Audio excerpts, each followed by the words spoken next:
الكلام الاخير يا جماعه والنهائي في صفقه انتقال محمد صلاح من نادي ليفربول الانجليزي الى اتحاد جده السعودي. خلاص الصفقه خلصت، وده على عهده جريده عكاظ السعوديه اللي اعلنت من شويه ان خلاص الصفقه خلصت.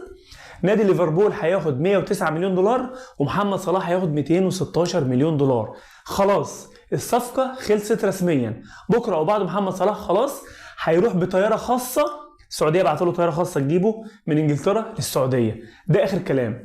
كنا سمعنا من شويه كده ان في صحفي طلع مع احد الاعلاميين وقال ان الصفقه فشلت والكلام ده منتهي والسعوديه مش عايزه من كل المصريين غير زيزو بس. لكن الكلام ده لنج طازه. محمد صلاح يوقع رسميا الاتحاد جده السعودي ب 216 مليون دولار. ده الكلام النهائي والاكيد خلاص.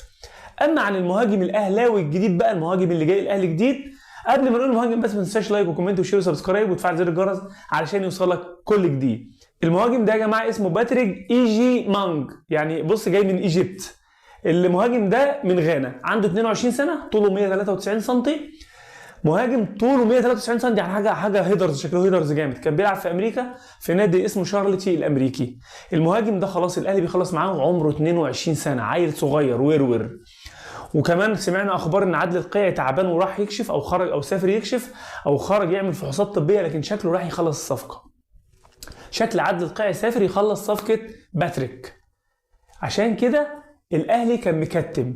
باتريك ده 22 سنه ولعب 12 ماتش وجاب 12 جون وعمل الثلاث اسيستات. فهل باتريك يكون الصفقه اللي هي جايه الاهلي؟ ده اللي احنا متاكدين منه. خلاص الصفقه دي ممكن يتم الاعلان عنها بكره او بعده، لان اداره النادي الاهلي عايزه تصالح جماهيرها بحاجه كويسه جدا. وباتريك ده يعني لاعب صغير في السن ولاعب طول ولاعب هجام ولاعب هداف ولاعب من غانا، يعني مش غريب على الملاعب الافريقيه. فالساعات اللي جايه دي هتتاكدوا من كلامنا.